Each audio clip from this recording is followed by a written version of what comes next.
నమస్తే. అమరావతి డైరీస్లో మరొక అధ్యాయం గురించి వాళ్ళు మనం మాట్లాడుకుందాం. ఇప్పటివరకు చాలా అధ్యాయాలు మనం చూసాం. అధ్యాయాలు ఒక్కొక్కటి ఓపెన్ చేస్తున్న కొద్దీ కొత్త స్టోరీస్ వెలుగులోకి వస్తున్నాయి. ఈ స్టోరీస్ ఇప్పటివరకు బయట ప్రపంచానికి తెలియని స్టోరీస్. ఉద్యమాలు తెలుసు, పోలీస్ కేసులు తెలుసు, లాఠీ దెబ్బలు తెలుసు, కోర్టు కేసులు తెలుసు, కోర్టులో తీర్పులు తెలుసు. పర్లేదు బామ్మ, పర్లేదు నేను చూశాను, ఇబ్బంది. సో ఇవన్నీ ఒక ఎత్తు అయితే వాళ్ళ వ్యక్తిగత జీవితాలు ఎలా ఉన్నాయో చాలా పెద్ద ప్రశ్న. వ్యక్తిగత జీవితాల్లో వాళ్ళ కుటుంబాల్లో ఒకసారి పరిశీలించినప్పుడు ఒక్కొక్కరి గాథలు మనం చూస్తూ ఉన్నాం. రైట్, ఇప్పుడు మనతో మల్లీశ్వరి గారు ఉన్నారు.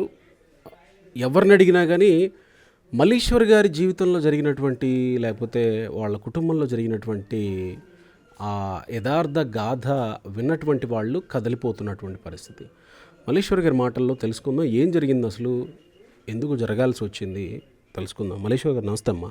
నమస్తే అండి. బాగున్నారా? ఫైన్. దాదాపు ఇంతకాలంగా ఉద్యమం చేస్తూ ఉన్నారు కదా, ఉద్యమం అలవాటైపోయిందేమో కదా మీకు బాగా? బాగా అలవాటు అయిపోయిందండి.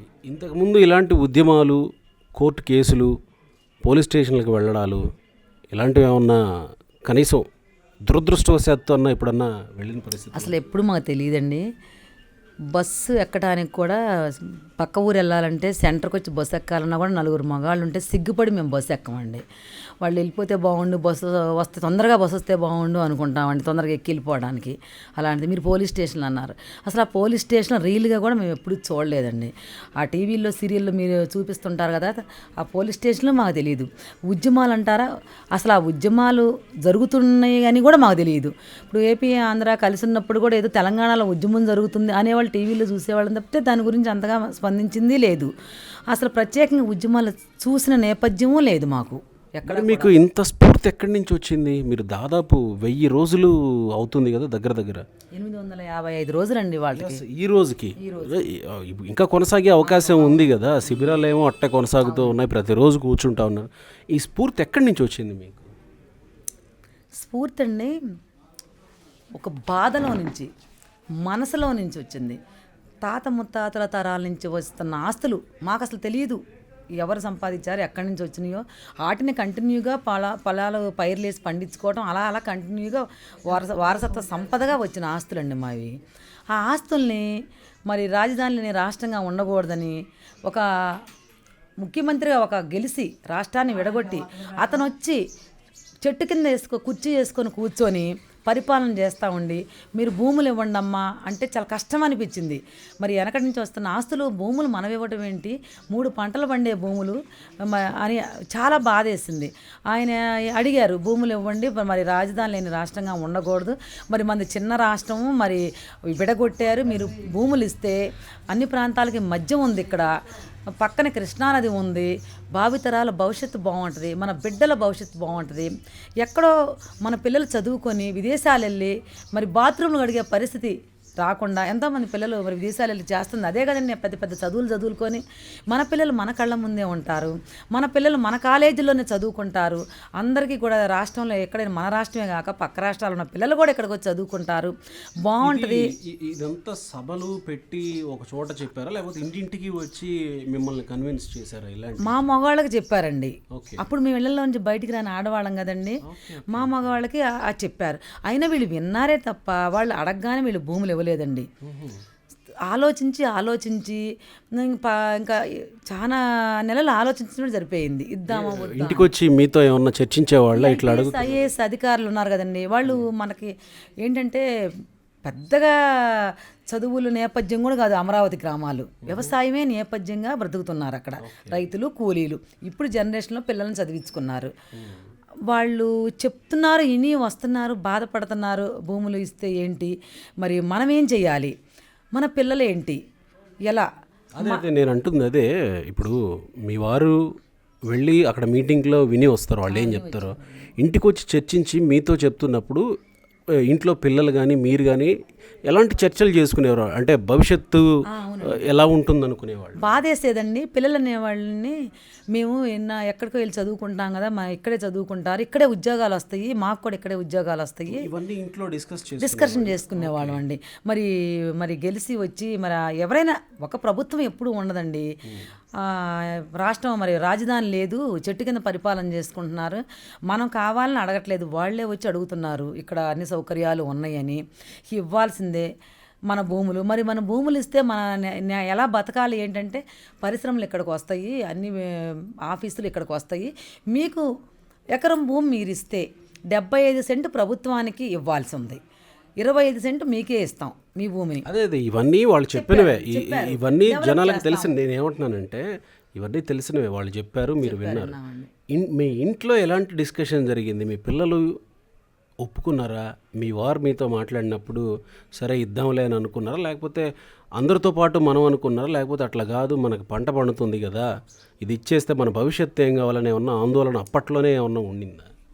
ఖచ్చితంగా ఆలోచించామండి అందరం కూర్చొని. నెక్స్ట్ మన భవిష్యత్తు ఏంటి, మనం ఏం చేసుకొని బతకాలి, భూమి ఇచ్చేస్తే 25 సెంట్ ఇస్తారు, ఆ 25 సెంట్ని ఏం చేయాలి, ఆ ప్లాట్ని మనం ఏం చేసుకుంటాం, అమ్ముకుంటేనే కదా డబ్బులు వచ్చేది.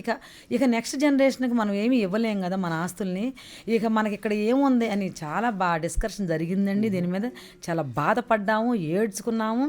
సరే మన అందరితో పాటు మనం వెళ్ళాలి అని కూడా, మనం ఇంకా ఇప్పుడే ఇవ్వటం ఎందుకులే, పలానా వాళ్ళు ఇవ్వలేదు కదా, వాళ్ళు ఇచ్చిన తర్వాత చూడవచ్చులే, మనం చిన్నాళ్ళము, ఎకరం 2 ఎకరాల వాళ్ళము, పెద్దాళ్ళు ఇవ్వలేదు ఇంకా, వాళ్ళు ఇచ్చిన తర్వాత చూడవచ్చులే అని అట్లా ఆలోచించుకొని ఇక గ్రాడ్యువల్గా వాళ్ళు ఇచ్చాకిద్దాం అని.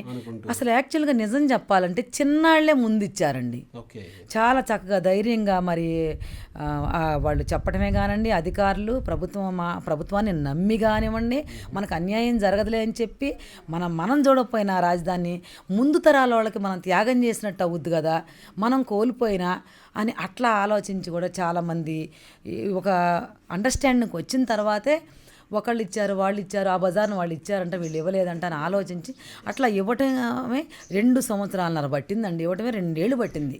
కన్విన్స్ అవ్వడానికి వాళ్ళు మమ్మల్ని ఒప్పించడానికి కాళ్ళ ఎళ్ళబడి ఒప్పించారండి. అవన్నీ బలంతం ఏమీ చేయలేదండి, ఒప్పించారు, వివరంగా చెప్పారు. మీకు ఇంత బాగుంటుంది, మీకు ఇస్తే ఇలా ఉంటుంది, మీకు వచ్చిన ప్లాట్కి రోడ్లు వేస్తాం, పవర్ ఇస్తాం, డ్రైనేజ్ సిస్టమ్ ఇస్తాము. ఒక్క మాట చెప్పండి, మీరు ప్రభుత్వం అడగగానే సరే 2.5 సంవత్సరాలు అయినా, 3 సంవత్సరాలు అయినా, 4 సంవత్సరాలు అయినా ఎకరాలు భూములు ఇచ్చేశారు. కానీ మీ ఇంటి పక్కన అయినా ఒక గోడ కట్టుకోవడానికి ఒక్క అడుగు మీ స్థలంలోకి జరిగితే ఒప్పుకుంటారా? మీరు ఎప్పుడైనా ఒక 50 ఏళ్ళు 60 ఏళ్ళు అయినా ఒప్పుకుంటారా? ఎక్కడదండి, మా ఫ్యామిలీ మీరనే కాదు, సహజంగా ఒక్క సెంటు కాదు కదండి, ఒక్క అంగుళం గోడ యువతలకు వస్తేనే అన్నదమ్ములు నరుక్కున్న వాళ్ళు కూడా మనం టీవీలో చూసాము. రియల్గా మా ఫ్యామిలీలోనే ఇంటి దగ్గర అయితే చిన్న ఒక కొంచెం వాస్తు తేడా వస్తేనే మేము ఆ ఇల్లు వదిలేసి పక్కకు రావాల్సి వచ్చింది అన్నదమ్ములమే. అలాగే మరి వాళ్ళ కొత్తగా ఏంటంటే అన్నదమ్ములు సహజమే పోట్లాడుకోవడం, అక్క చెల్లెలు కోర్టులకు ఎక్కుతున్నారు, తల్లి కొడుకులు కూడా, తల్లిదండ్రులు మళ్ళీ బిడ్డలు, తండ్రి కొడుకులు కూడా కోర్టులకు ఎక్కిన రోజులండి, ఒక్క అంగుళం కోసమేనండి. ఆస్తి కొడుకే వస్తుంది, అయినా సరే అలాంటి జరుగుతున్నాయి. అలాంటి టైంలో మరి మేము 75 సెంట్లు త్యాగం చేయడం అంత విలువగా భావించేవాళ్ళు. గవర్నమెంట్ అడగగానే అసలు మాకు రాజధానితో మాకు పనే లేదంటే 3 పంటలు పండే భూమి పక్కనే కృష్ణానది ఉంది, మాకు అసలు ఏ ఇబ్బంది లేదు, పండే నేలలో ఎలాంటి ఇబ్బంది లేదు, పంటలు పండే నేలండి. మరి అవి ఇచ్చాము అంటే ఏంటంటే మరి మధ్యలో ఉంది అవి సేమ్ ఇదే కారణం అండి. శ్రీకాకుళం వాళ్ళు రావాలంటే ఒక్క రోజుల్లో సెక్రటరీకి వచ్చి పని చేసుకుని వెళ్తారు, కర్నూలు వాళ్ళు రావాలంటే ఒక్కరోజు వచ్చి పని చూసుకుని సాయంత్రానికి వెళ్ళవచ్చు. ఇవన్నీ వాళ్ళు చెప్పారండి, వాళ్ళు చెప్పారు మాకు, అది అలా చెప్పి కన్విన్స్ చేశారు మమ్మల్ని. ఇబ్బందులు చెప్పారు, వచ్చే ఇబ్బందులు చెప్పారు, భూములు ఇస్తే ఏంటి బెనిఫిట్స్ చెప్పారు. మరి అది ఏ రకంగా రాష్ట్ర ప్రజలకు ఉపయోగపడుతుంది, దేశ ప్రజలకు ఏ రకంగా ఉపయోగపడుతుంది అని కూడా చెప్పారండి. వాళ్ళు అలా వివరించారు అధికారులు అందరూ. వాళ్ళు చెప్పినప్పుడు మీ పిల్లల్ని ఏం చేయించాలని, మీ పిల్లల్ని ఏ స్థాయిలో చూడాలని మీరు కలలుగన్నారు? అప్పుడు మా పిల్లల్ని భూములు ఎలాగో కోల్పోతున్నామండి, చదువుకున్న రెడీగా ఉన్న పిల్లలు కానీ చిన్న పిల్లలు అప్పుడే మరి చదువుకుంటా ఉన్నారు కదండి, స్టెప్పులుగా ఉన్నారు రాజధానిలో పిల్లలు. ముందు తరాలలో బాగుంటుంది, ఇప్పుడు మన పిల్లలు కంపెనీలు వస్తాయి అంటున్నారు, ఆ కంపెనీలో మన పిల్లలకు ఉద్యోగాలు ఇస్తారు, అందరికీ ఇస్తా ఉన్నారండి. భూములు కోల్పోయిన వాళ్ళకే కాదండి, ఆంధ్ర రాష్ట్రంలో ఉన్న ప్రతి యువతకి, నిరుద్యోగులు ఉన్న వాళ్ళందరికీ జాబులు వస్తాయండి ఇక్కడ అని చెప్పారండి. ప్రభుత్వం చేసింది అందరు గమనిస్తూనే ఉన్నారు, రైతులు ఏం అడుగుతున్నారు అందరు గమనిస్తూనే ఉన్నారు. కానీ వ్యక్తిగతంగా మీరు, నేను ఇది రైతులు మొదటి నుంచి ఉద్యమంలో పడినటువంటి బాధల గురించి అడుగుతున్నప్పుడు మల్లీశ్వర్ గారు పడినటువంటి బాధ వర్ణనాతీతం అనేది కూడా వాళ్ళు చెప్పినటువంటి అంశం అనమాట. సో ఇప్పటివరకు మీరు చాలా సబ్జెక్ట్ మాట్లాడారు. నాకు తెలిసి మొట్టమొదటిసారి మీరు మాత్రమే మాట్లాడారు ఇలాంటి సబ్జెక్ట్, ఎవరు మాట్లాడలేదు. వ్యక్తిగతంగా మీరు అనుభవించినటువంటి కష్టాలేంటి ఈ అమరావతి ఉద్యమంలో?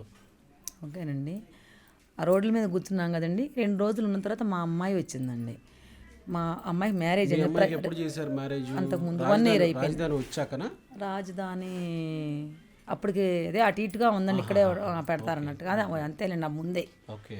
ఒక 1 year అయింది రాజధాని వచ్చిన తర్వాతేలేండి. మ్యారేజ్ అయ్యింది. తను ఏదో బాగాలేదు, హాస్పిటల్కి వెళ్ళి చూపించుకుందామని మా ఇంటికి వచ్చిందండి. ఇంటికి వస్తే ఇంటి దగ్గర తాళాలు వేస్తున్నాయి. పక్కన వాళ్ళు రోడ్డు మీద ఉంది, మీ మమ్మీ ఇట్లా ఉద్యమం అప్పుడు ఇంకా శిబిరాలు లేవండి, రోడ్డు మీదే కూర్చున్నాం, అడి రోడ్డు మీద ఎండలో కూర్చొని ఉన్నాము. తను ఏదో 2 months చూయించుకుందాం అన్నట్టుగా వచ్చిందండి. ఇక ఆ రోజు వచ్చిందండి. ముందు రోజు ఏదో ఆ రోజు లోకేష్ బాబు ఏదో వచ్చినట్టుండండి, మమ్మల్ని పలకరిద్దామని. ఏదో రోడ్ల మీద కూర్చున్నారు ఆడాళ్ళు మహిళలు అన్నట్టుగా. పార్టీలు ఏ పార్టీలు కాదండి, తను పలకరిద్దామని వచ్చారు. అంతకు ముందు నుంచే ఏదో మమ్మల్ని లేడీస్ని కామెంట్ చేస్తున్నారండి బాగా. అమెరికా పంచప్రభాకర్ అని ఇంకెవరెవరో వాళ్ళు ఆర్టిస్టులని అదని ఇదని, వీళ్ళు రైతులు కాదు అని కామెంట్ చేసి సోషల్ మీడియాలో పెట్టారండి. అదొక పెద్దది. మేము తనకి ఇద్దామని ఉద్దేశంతో నా చేతిలో పట్టుకొని కూర్చున్నాను, లోకేష్కి ఇద్దామని కూర్చున్నాను. దాన్ని మా అమ్మాయి చదువుకుంది, ఎంటెక్ చేసిందండి, బాగా చదువుకుంటుంది. ఆ లెటర్ తీసుకొని తను అప్పుడే వచ్చారు, తను ఇచ్చింది. ఆ మరుసటి రోజు మేము ఒక కార్యక్రమం పెట్టుకున్నామండి, మా ఊర్లోనే తిరిగే కార్యక్రమం, బయటికి ఎక్కడికి కాదు. అమ్మాయికి వేరే ఊరికి ఇచ్చామండి, అక్కడ కాదు, గోదావరి జిల్లా, సంబంధమే లేదు. తను చుట్టంగా వచ్చింది ఇంటికి, ఏదో బాగాలేదు చూయించుకుందాం అని వచ్చింది. ఆ నెక్స్ట్ రోజు తను ఇక్కడే ఉందండి, హాస్పిటల్కి వెళ్ళాలి. కానీ మేము ఉద్యమంలో ఉన్నాము, ప్రోగ్రామ్ ఒకటి పెట్టారు ఊర్లో తిరిగేదని, చూయించుదామంటే సరే ఇది అయిపోయిన తర్వాత ఈ నెక్స్ట్ రోజు చూయించుదాంలే అని చెప్పి మేము ఇంట్లో ఉంచి తన్ని మేము ఆ కార్యక్రమం ఉంటే పోలీసులు మీరు ఇళ్లలో నుంచి బయటికి రావద్దని మైకులు అనౌన్స్ చేస్తున్నారండి. 144 సెక్షన్ ఉంది మందడం గ్రామంలో. మరి సచివాలయం దగ్గరలో ఉంటాను, మీకు ఎప్పుడు 144 సెక్షనే, మీ ఇళ్లలో వాళ్ళు బయటికి రాకూడదు, మగాళ్ళు బయటికి రాకూడదని మేము ఒక ఖాళీ ప్లేస్ ఉంటే అక్కడ ఉద్యమం దగ్గర నుంచున్నామండి. వద్దామని బయటికి కొంచెం మా గళ్ళీల్లోనే ముళ్ళ కంచెలు తీసుకొచ్చేసారండి. ఆ ముళ్ళ కంచెలు, మరి మాకు ఆ ముళ్ళ కంచెలు అంటే మాకు తెలియదండి. ఒక్క మాట అండి, August 15 రోజు సినిమాలు వేస్తారండి టీవీలో, హిందీ సినిమాలు వేసేవాళ్ళు ఏదో ఆ రోజున. దానిలో పాకిస్తాను, ఇండియా, ఈ ముళ్ళ కంచెలు, ఆర్మీ అని చూపించేవాళ్ళు అండి. ఆ సినిమాల్లో నా ముళ్ళ కంచెలు చూసాం మేము. అవి మా ఇళ్ల ముందు ముళ్ళ కంచెలు వేస్తారు, ఈ దాటి మీరు వెళ్ళొద్దని పెట్టారు. సరే ఏదో రకంగా మనం బయటికి, మనం ఉద్యమం అంటే మనకి వెళ్ళే తీరాలి, ఎలాగైనా మనం చేయాలి అనుకుంటాం కదండి. బయటికి వెళ్దామనే ఉద్దేశంతో మేము బయటకు వచ్చామండి. బయటకు వచ్చి 4 అడుగులు వేసి కొంచెం దూరం ఒక గల్లీలో, మా సొంత బజార్లు అండి, గవర్నమెంట్ కూడా కాదు. ఆ అమ్మాయి కూడా నా వెనక వచ్చిందండి, ఇంట్లో ఒక్కతో ఉండలేక మనం చూస్తానని వచ్చింది. ఇక అట్లా వెళ్ళామండి, కొంత దూరం వెళ్ళాము. అక్కడ దేవాలయం ఉంది, దేవుడి గుడిలో కన్నా వెళ్ళి ఒక కొబ్బరికాయ కొట్టొద్దామని ఆ దేవుడి గుడి దాకా వెళ్దామని. బొడ్రాయి అని అంటారు కదండి, విలేజ్లకి ఊరు నడి మధ్య ఒక బొడ్రాయి ఉంటుంది, ఏ ఊరికైనా విలేజ్లకి. ఆ బొడ్రాయి వరకు వెళ్ళి వెనక్కి వస్తున్నామండి. ఇక పోలీసులు మందడం అండి మాది, మందడంలో కూడా ప్రతి విలేజ్కి ఉంటుందండి ఇక్కడ, మందడం మాది.